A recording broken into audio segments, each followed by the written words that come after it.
I'm so excited. David, James, I love it. I mean, it's been a season long of brilliance, rapid play. We've got these 8 gladiators, one claim to the crown. Yeah. David, and they're all right here, from on screen to on stage. Literally, they're just downstairs playing, and this is the spiritual home of the Champions Chess Tour. Oslo, this is where it all began. Magnus, after all, is the king of the tour, and all eyes on him. I can't wait to get started. I'm excited. I always like to say I'm the only one in the world to call it. We're in the big low, a.k.a. Oslo, Norway. Excited to be here at a live final. So many people here. Of course, as we had like the Speed Chess Championship, we had a live final. That's awesome. What are you most excited about seeing this final? Well, I guess the whole world's been watching classical chess this last month, James. So I'm excited for it to speed up, get back to rapid. That's my favorite series of tournaments for a reason. And yeah, it's going to be fast. It's going to be fun. What are you, Ty? Yeah, you know, I think it's the World Championship hangover, and we've got the world #1 here trying to get his 5th Champions Chess Tour crown in the bag. But there are 7 big rivals standing in his way. I think we're in for a thrilling week of chess. And again, this is what it all comes down to, being live in Oslo and fighting for that championship. Well, we've had 4 exciting CCT events this year. Let's take a look and relive some of those highlights. Against Hikaru Nakamura, that rook on h6 is ugly AF. No, that's it. B4.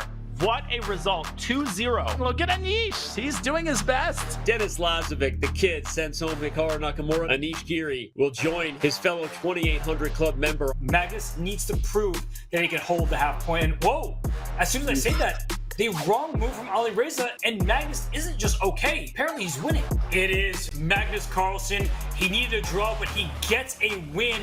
Magnus Carlsen wins the first event of the Champions Chess Tour. Black King's coming. It's not out of the woods yet.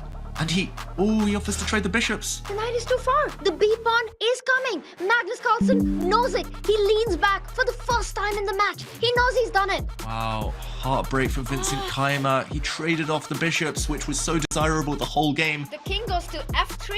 It hides. The g-pawn cannot be hidden from that g8 square. And Magnus cannot believe it. He's so mad at himself. Look at this beast.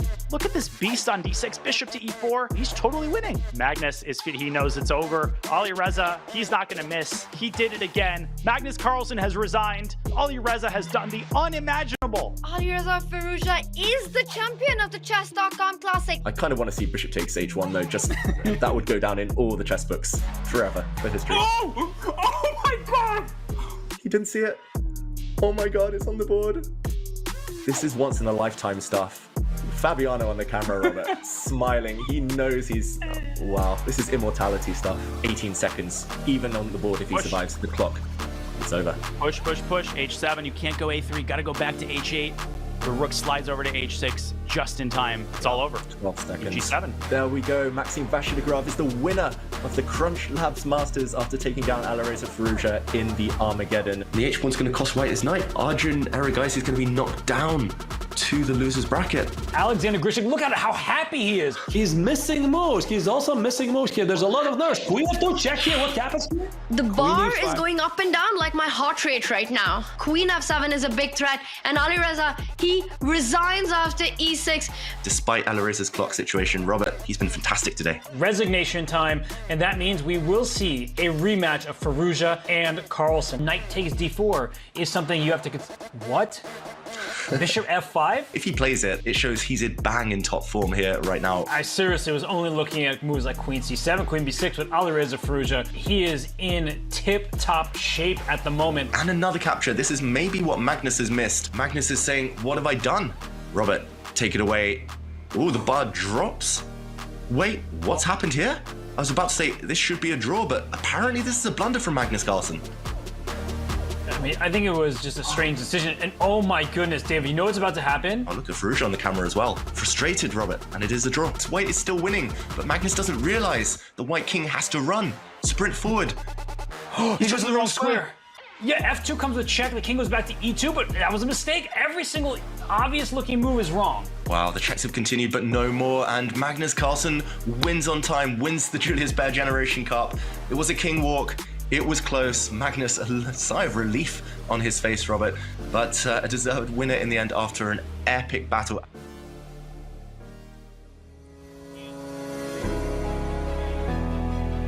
A year of events brings us to the tour standings, presented by Julius Baer, the official wealth manager partner of the Champions Chess Tour. Hundreds of thousands of dollars already distributed, bringing us to the 8 players we see today.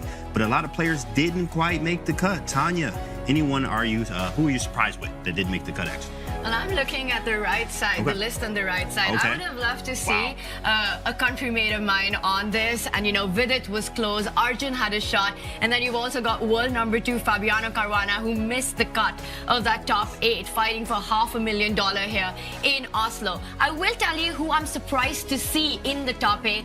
And, David, that's got to be Denis Lazovic. You know, he stunned us all last season, making it to the finals. And he's back now into the Champions Chess Tour finals, 2nd time in a row, proving that that was no fluke. I think we've all learned recently that being a teenager isn't necessarily a bad thing in chess.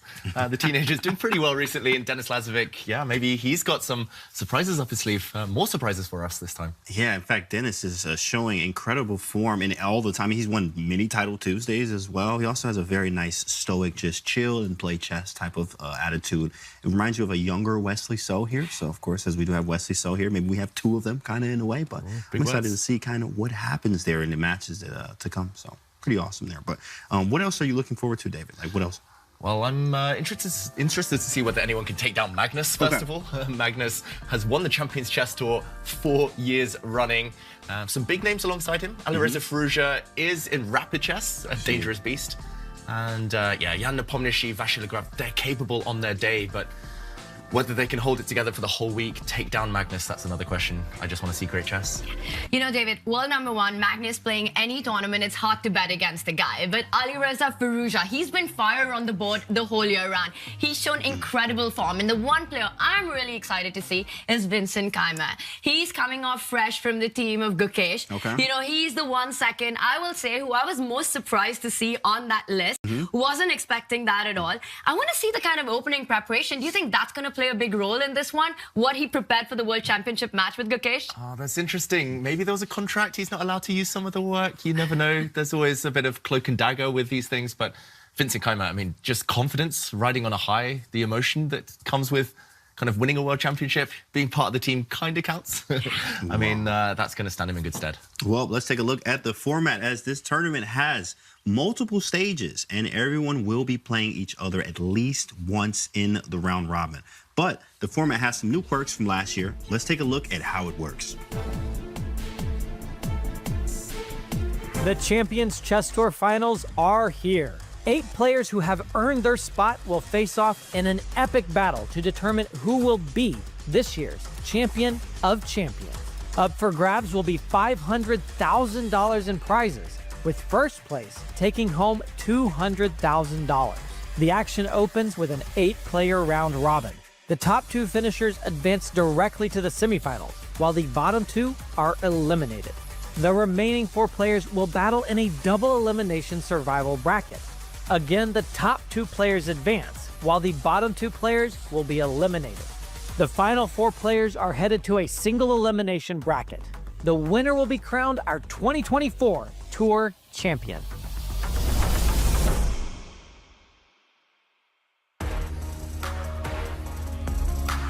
Here are our first round pairings. This is exciting. Here we go. David, Tanya, what are we doing? We got the matchups here. David, we'll start with you. What are you looking at? Well, it's hard to look past Magnus Carlsen against Vincent Kaimer, someone that Tanya was singling out there for praise. I'm going to shout out Alireza Firouzja and Levon Aronian as well as potentially the most fiery encounter. You know, you took my pick right there, because I was looking at that matchup as well. Levon Aronian, he's called the artist in the chess world. Alireza Firouzja, also bold and creative. James, I'm expecting a starry night of tactics in that matchup. Yeah, let's talk about the king of the CCT's first match. Of course, we got Magnus here. So what do you think is going to happen there with that Magnus match? Of course, Magnus is always a favorite there. But, I mean, do you think anyone has any chances against him? Oh, it's tough to say. I think Magnus, he's often known as a bit of a slow starter. So if there's any time to play him, now is a good time for Vincent.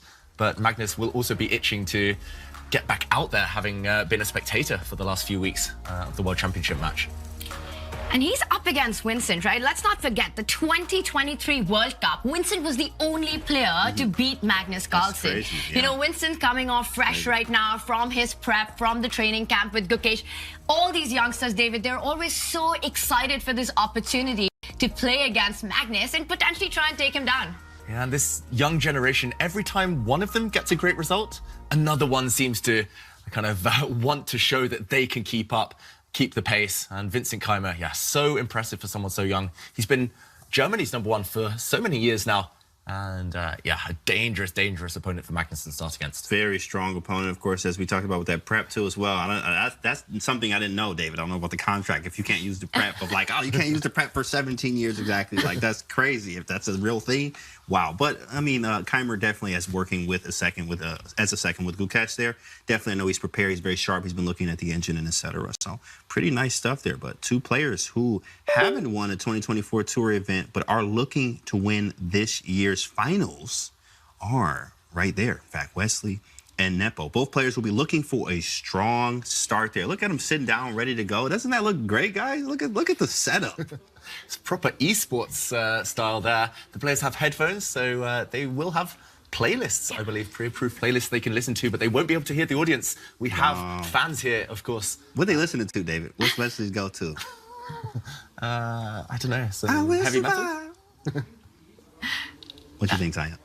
Yeah, I'm looking forward to the playlist, but also, I mean, look at that. They're head-to-head. They've not played against each other. And I want to point out that in 2021, in the tour, Wesley had a phenomenal run. And I think he's looking to reclaim some of that. Jan as well, hungry for a win. And you guys were talking about the playing arena. I've been there. It is absolutely awesome. There are fans cheering and rooting. And if you guys, any of you watching, living around or in Oslo, you've got to come here to Screen Studios. There's so much happening. And there's this one-way mirror situation with the players. It's sort of like an enclosure where the fans can see them, see all the action, but the greats inside can only see themselves. And these two will have their eyes on the board, and if they turn around, they'll get a peek at themselves. At themselves, of course, just to feel better about themselves and then maybe even get a little bit more confidence there. As, of course, as you see, everyone's getting ready.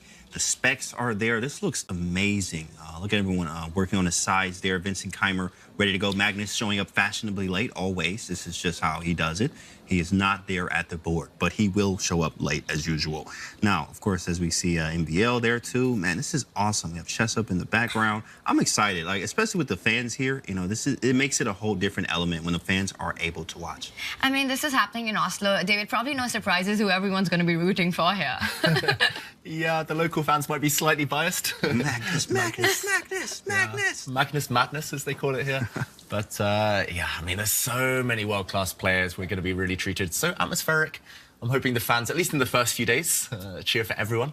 And it would be nice to see everyone in kind of tip-top form, really showing their best chess. Locked in. Of course, as you see here, this is the time where people will take, you know, they get ready, all the facial expressions and the emotions and getting the jitters out. And really, it just takes that first move. But I wonder what they're listening to. That's always a really big thing. Oh, look at Magnus in the suit, Tanya. He's ready to go. Yeah, I think he's just walked in. He's just entered the building. So getting ready to get go. And I want to ask you guys, right, because these players have played season-long online. Played remote. And now here they are, you know, on stage, live audience in front of each other. How do you think that's going to affect the dynamics? Yeah, it's going to be interesting. I think all of the players do enjoy both kind of forms of chess, over the board, online. I think for specialists like Denis Lazovic, it might be the hardest. He's never really played the top players in the world over the board as much. But here we go, Magnus. Cheering. Clapping, right. Of course, the hometown favorite, hometown hero. He's ready to go. Wow, I'm excited. Well, okay, games are about to start. I'm excited to see. Hey, did you see Nepo bopping his head? He was like turned up listening to something. I'm always curious to see what gets the players motivated music-wise, of course. And, of course, in chat at home. What gets you motivated? What's your go-to song? Let's get the chat hype on this one. What do you think is the players are listening to? And what is your go-to? We'd love to hear it. And I believe the players had to give in their playlist for the games. Yes. So the organizers would have it all set up and ready for them to go. It's to block out the noise, because there is going to be applause. There is going to be cheering going on. People are having a good time. And Magnus, there he is, getting ready, adjusting his headphones. And the games will be staggered, so we will see Magnus begin very shortly. But It will be Jan Nepomniachtchi starting with the white pieces against Wesley So, who will kick off the Champions Chess Tour Finals 2024. Any predictions in this first encounter? This is the hot seat. Predictions. All right, I guess this game here, I'm going to say, breathe. Okay, Nepo wins first, and then Wesley wins second, and they go to Armageddon. Yeah, it's a best of two. So Jan starts with the white pieces. He gets that slight advantage, and we've got the countdown going on. It's handshakes, and we're off. Woo, here we go. Let's see. In fact, what move do you think is next, chat? What do you think is going to happen? We want to get you involved. What move do you think is next? With take, you can play along with the players. That's crazy. Play guess the move. Follow your favorite players to tailor your in-app experience. Stay in the loop with live events and more. To download Take and experience chess fandom like never before, visit go.chess.com/takex3 or use !take in chat. Let's go. And we start this with the Italian game. A big pause now from Jan Nepomniachtchi. This is nothing new under the sun. The Italian's the most trendy opening out there these days. And we see Nepomniachtchi castle his king. Very trendy stuff. Black does the same. Wesley So, we know he loves to be solid. I think So this game, solid. So solid, Wesley. And this game will most likely start to heat up later in the middle game. And you say so solid, and Jan Nepomniachtchi, I think this is a clash of styles, right? Jan always looking to kind of hit that chaos button, getting that combative play going. And usually in these openings, it's so much about which side gets that central break in. It starts cagey, it starts with this cautious play of getting the pieces out. But once one of these deep on strikes in the center, there it is. There it is. Tanya need to be out there playing. In fact, Tanya playing the next round. Just so y'all know, it's a spoiler alert, Tanya will be playing as well. Knight takes d5 on the board. Yeah, of course, centers open up, but they call this a quiet game, but a lot of times these become nothing but quiet later in the middle game. Yeah, and in the meantime, this game is quiet. Let's go over to another game that's just beginning.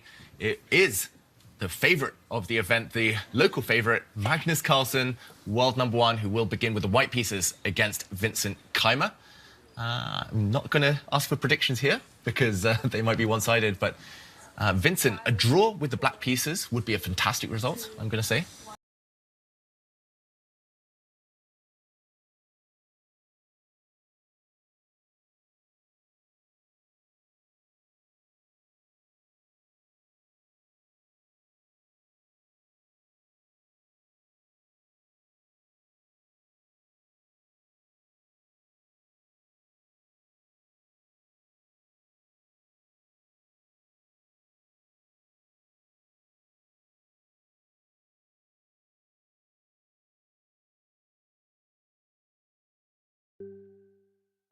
So some pressure on Magnus to try and start strong to win. The handshake, we're off. How will he begin? Here we go. And knight f3. Ooh, that's so annoying. Yeah, you just go d5. Like, just, you know what? d5. And e3. Maybe the b3 stuff? We saw this knight move come on so many times in the recent World Championship, and there it is. You called it, James, trying to get the bishop out, pieces out. I think, David, to your point, absolutely essential for Vincent if he's got to have a chance to keep things solid with the black pieces. A best of two, it's such a mini match, and the aim for players in the round robin is to make sure they don't end in the bottom two, right? Because bottom two and you're eliminated. Right, yeah, and if you bottom two, you go home. You want to go home, Tanya? Exactly. You got to win, Tanya. You got to win. Stick around. Yeah.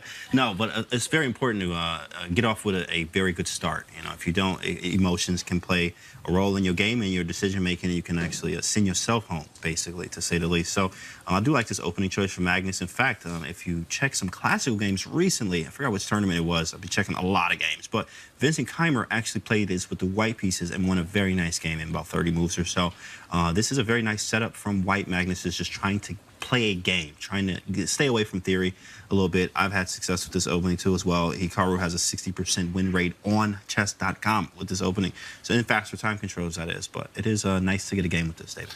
Yeah, the one surprise to me is that Magnus is playing this against Vincent, as you mentioned, because Vincent is one of the world's leading experts on this type of Reti system. I was also surprised that it turns out Vincent was Gukesh's second, because this type of opening with a quick b3 was debated once in the World Championship match between Ding Liren and Gukesh. Slightly different this time. Magnus gives a check. This very much looks like a Queen's Indian defense, Tanya, just with colors reversed. It's as if white here is basically playing black, just with one extra move. You know, this reminds me of Tata Steel Chess India, where Magnus played Arjun and said he loves to play these young players and then kind of try to beat them in their own forte, in their territory. So Magnus here going for the ready, which is something that Winston employs. In fact, in the World Championship match, one of the biggest surprises, one of the biggest sort of novelties that we saw was Winston's idea in the ready, moving that rook to e1. So he knows the intricacies of this position. But we're seeing both players blitz their moves out. 2 sets of minors already off the board. A very non-standard pawn formation here, David. Yeah, wow. Pawn to b3 early in the game normally hints at the fact that you love your dark square bishop. The bishop fianchettos. It was on this diagonal previously. Is that a slip? I don't think That's so. not a mouse slip, is it? I think this is part of the plan. He's going to build a big pawn center, James, and he's going to try to target this black pawn in the center. I don't know why I highlighted it green, the chess.com green pawn here, but it's going to be a big weakness. And look at this, Magnus. If he ever gets a chance to capture, black's going to be left with an IQP, isolated queen's pawn. It's part of a big grand strategy. These are the type of positions Magnus likes, so he likes the grindy type. Oh, I have a weakness. Okay, cool. We play this for 150 moves, right? You know, and I beat you in an endgame, which, of course, is very easy for Magnus to play these type of positions. He has a target, and, of course, the d5 pawn being extremely weak here is going to be the source of all of White's counterplay. We castle, we double on the d file at some point, maybe even take with the pawn. Yeah, that's what he wants to do, and somehow trying to win this pawn on d5 might be difficult with rook d8 defending. How do we actually attack this pawn? But it is a weakness later in the endgame. I just want to add one more point. After that pawn trade, Winston could potentially give a check to the white king and finish his development really quickly as well. So he does slow down. He's up on the clock. Does that surprise you a little bit with the speed with which Winston has handled this with black? Yes, slightly. I mean, normally against Magnus, we talk about this Magnus effect where players slow down. They start to second-guess themselves, start to doubt their moves, especially if Magnus allows a check like this. You start thinking, oh, there must be something that he's got up his sleeve. Oh, okay. Whoa, it's similar. I mean, knight after d2 is not on the radar. Yeah, wow. Moving a developed piece for a second time. That is slightly mysterious. I guess, Tanya, he wants this knight sitting at home to prevent any incursions by this black bishop. And next move, he's getting ready to boot the bishop away. The center's blocked, so moving the same piece, losing time, breaking all the rules, I guess doesn't matter so much. And I love the confidence with which Winston is playing the position out as well. He gets the rook on the open file, and speed is of the essence here with 10 minutes and only a 2-second bonus. You know, I heard all the trumps you pointed out in White's position earlier. I see that D pawn can become a target. Yes, Black has got the 2 double pawns on the F file, but I also think the activity of Black's pieces, of Winston's pieces here, has got to count for something. I look at the guy and I think he's feeling really comfortable about his position. Definitely. I mean, one thing I learned about Magnus, too, as well, is that actually he likes to make it different. So knight fd2 was a move that's completely off the radar. You would think knight b to d2, maybe even a king f1. But one thing I've actually learned from a very good book was the Grandmaster Preparation. Positional play is what is my worst place piece? And actually, the knight on f3 didn't have many squares. So now looking back at this move, it makes total sense here. And it's just very nice understanding that we see from such a great player like Magnus. Now, is knight c3 a blunder here? David, knight takes d4, but maybe there's knight d5. There's some crazy tactics going on. Then bishop h2 and queen d4. Okay, you know what? Let me just stop it because I'm calculating too much right now, David. I think Magnus here is reluctant to allow any tactics if the white knight comes out, as you point out, James. It is indirectly on a loose square. The black knight can jump out the way, and some crazy tricks in that position. I think we should allow Magnus to calculate this one. He's burning a bit of time on the clock. Let's go to the bird's eye view because all 4 games have begun now. And I think we've raced past the opening in most of them. But to my eyes, yes, the Magnus game is interesting. That's going to be a long positional battle. The Jan Nepomniachtchi against Wesley So game on the top left of our screens there. Again, looks very tense. Very logical play in that Italian opening. The other 2, though, a bit weird, a bit wonderful. Alireza Firouzja against Levon Aronian. All of the pieces are in the center. Somewhat at random, it looks like. Really tense position there. Whereas Vasily Graf against Denis Lazovic, I think a great start for the youngster in that game. So Tanya, where were you going? It's got to be the bottom right one, right? What on earth is even going on that D file? You've got all the minors crapped at the center of the board. You've got to break this down for us, David. And this is exactly what we were expecting when you've got these two fighting, when it's Alireza taking on Levon, you know, two of the most creative players of modern chess. Right. And look at the position on the board. Yeah, let's jump into that game now. And another piece enters Look at that. the center. That's crazy. I mean, you can't make this up. I mean, you have LeBron Aronian, as I like to call him, versus Alireza Firouzja here. These guys, very sharp, creative players, as you see. This probably came from a Sicilian Najdorf. Is that what this is? Was the A4 variation or no? What is this? What was this opening? It did come from a Sicilian Najdorf. Yes, pattern recognition. What did he play, Firouzja? What was the move 6? It was bishop to D3. Bishop D3 line. Trendy one. Okay. The white bishop, a bit locked in. And yeah, just to point out, it is very rare to see all of the minor pieces clustered so close together, especially bishops, which tend to be long-range pieces.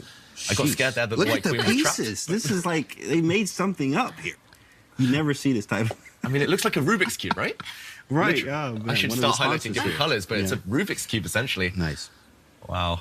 This is weird position, I've got to say. Did he repeat? Oh, he went back. What are the chances we actually get a repetition here with the queen sliding in front of that bishop and the bishop sliding back to h4? Because this just looks incredibly complicated to me, and there's a pin to be dealt with here. Yeah, I mean, I'm trying to break it down. I'm just trying to understand the position, Tanya. Wow, I agree. I would be really uncomfortable here, actually, as white, because black holds the tension here. Black can, at will, capture this bishop in 2 different ways. Black can take this knight even.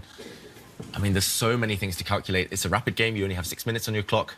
It might be pragmatic to try and repeat the moves, even though you have the white pieces. But it's not Firouzja's style. He wants to battle. Yeah, correct. Yeah, he wants to battle here, but it's hard when you're facing open Najdorfs. It is with the black pieces. The open Najdorfs are, of course, I mean, they say Najdorf is a Rolls Royce of chess openings. In fact, it's a very, very good opening. The soundest of the sound, or they say I forgot, Najdorf from, what's his name? Geary used something in his course. He said, it's like the soundest of the sound and most aggressive of the sound. Something weird like that, right? But it's just saying how good the Najdorf is, especially with the black pieces when you go for the open ones, which while you'll see more mainline bishop b5 checks, which you'll see a lot of those, which are quite annoying for Najdorf players there. So he too, though, gets out of the way and he fights on. I guess out of the way, the game continues. Tanya, we're going to head into the middle game now. I do see the evaluation bar, though, on the black side in the Vasily Graf against Denis Lazovic game. This game is tense, roughly balanced. Maybe we check back in on it shortly. I would love to see if we can get an early strike by the youngster. Should we jump over? Definitely. Let's do it. That bar is moving, too. Denis Lazovic. That bar is moving. Here we go. Oof. Opening choice. What was the opening? I always like to know what was played before we got here. So this was a Nimzo Indian defense. Okay. White played the F3 variation, so very risky stuff. Okay, Mark, whatever they call it. Suddenly it's all about the queen side, right? It's just this one backward pawn on b2. Given a question mark by Denis Lazovic, but a very logical move, I believe. He heads on over. Look at this cluster, another cluster of pieces, all on the queen side. Everything's on the left side of the board, and the biggest weakness, b2 as well. And what on earth is that white knight doing on h3? I didn't even see that over there. So it's like, offside. It's so easy to even think that it exists right now. Right. And Dan Laz, as he's known on chess.com, he's clearly dominating that position. The knight coming on to a4 as well on the next move, and the arrow points out that this is the way to go.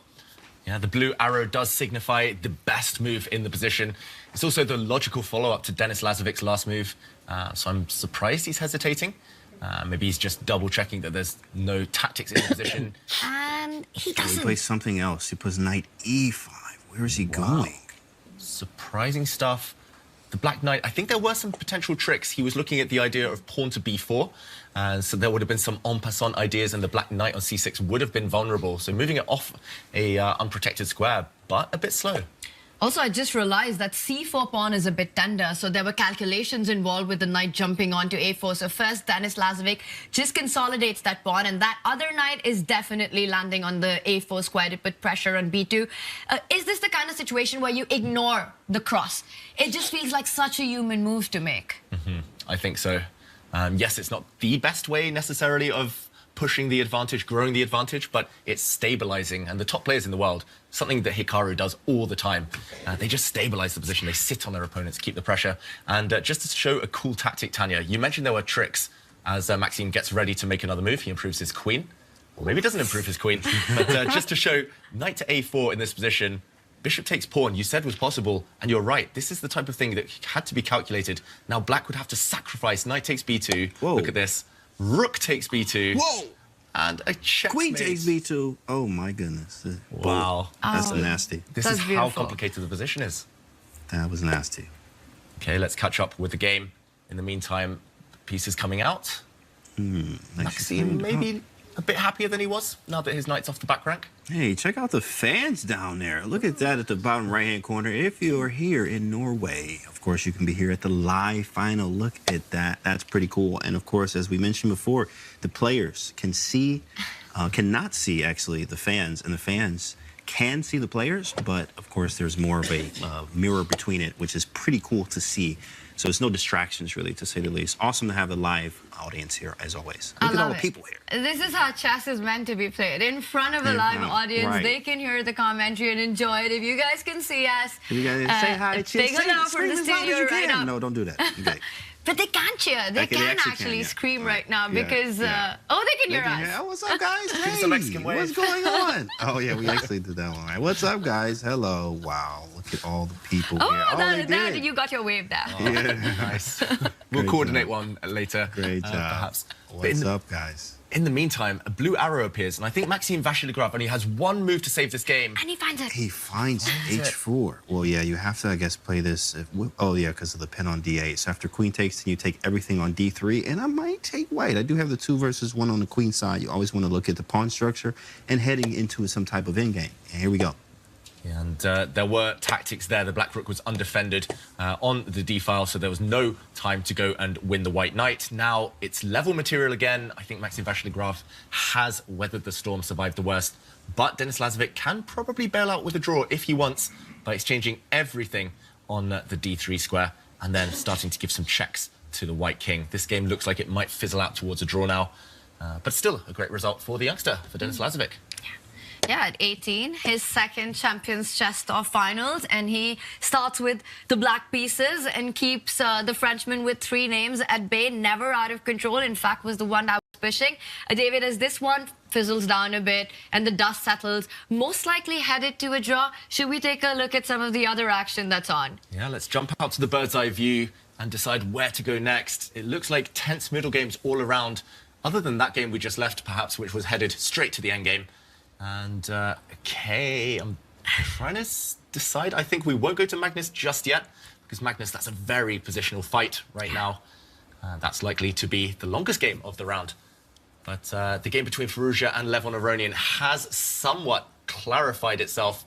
I think we should jump back there. It looks like a lot of fun because the knight has just jumped forward, asking some questions to Alireza. So let's take a deep dive into this one as Levon gets aggressive, James. I mean, there's also a dark square bishop. Like, for me, I'm a big fan of the bishops. When they ask what's your favorite piece, of course, in fact, let's get that in the chat. We also have a draw, too, up there with MVL and Denis Lazovic. First game draw. Great result for Denlaz. Great result. But if you're in the chat here, let's talk about your favorite piece. Mine is definitely the bishops here, of course. I love that dark square bishop on b2. It's aiming at the king on g7, knight h5 type ideas, right? It is quite scary. I think it can be parried a lot with knight to e5 from Levon here, but at the same time, it is getting spicy on this game. Yeah, and right now, black has just grabbed a pawn. Levon Aronian, the reason he jumped forward with his knight was because there was a pawn on that square. He's gobbled that one up. He's got a material advantage, so pressure very much on Firouzja to do something concretely here to justify his compensation. He trades off knight for bishop. Whoa, bar moving. Bishop c4 for the score or no? Yeah. There it is. Wow, bishops for the win, guys. Remember, we said that at home. Those bishops, okay? Those bishops. And I think he's about to play it, and he does it. Bishop c4 on the board. For the score, yes. And also, the f7 point is so tender with the bishop and the rook combining.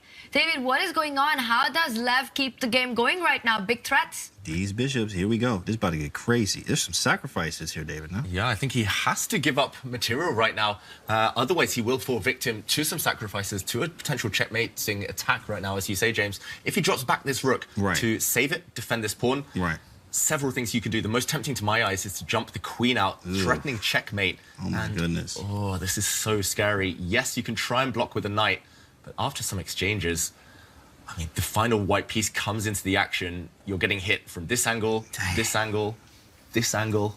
I mean, It's a lot of angles. good luck. What happens on surviving this. d5 instead? Let's go back, in fact, like immediately now. What happens on just d5? In the game position, pawn to d5. He plays it, James. On the board. We're Okay, gonna find out. well, LeBron Aronia. Let's see what we got here. d5. Here we go. I guess he just backs it up. Oh, queen f3. Yikes. Sneaky move. Double attack now, hitting this pawn with a big threat. And this pawn too in the center. Let's see if any emotions from LeBron. Let's see if we see any emotion. Nothing. Nothing from him. Yeah, queen f3 it's a question mark, but I mean, as a human, this move makes total sense here. I mean, the position's full of emotions right now, right? Because the queen has sidestepped the pin. The central pawn is hanging now.